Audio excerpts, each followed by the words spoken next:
Part 2. My worker looked down on me, not knowing I was his boss.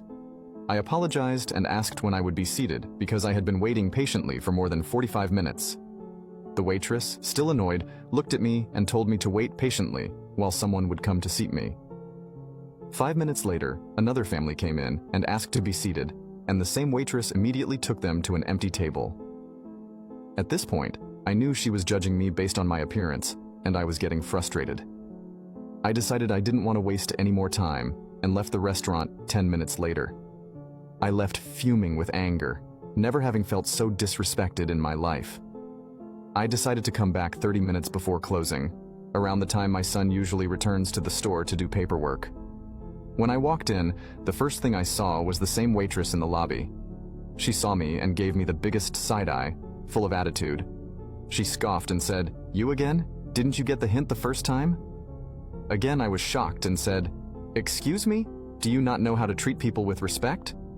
She looked even more annoyed and said, "Listen, old man, we're about to close, and this restaurant doesn't serve, people who dress like you." I was completely speechless and angry to the point where I even started getting mad at my son for hiring this girl. I had had enough.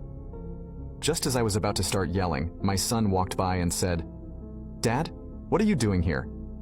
I looked at him angrily and said, "Who the hell is this girl, and how the hell did you manage to hire someone so disrespectful?" My son, already looking worried, tried to calm me down and then turned to the waitress. In a quiet, serious tone, my son looked at her and said, "My office. Now."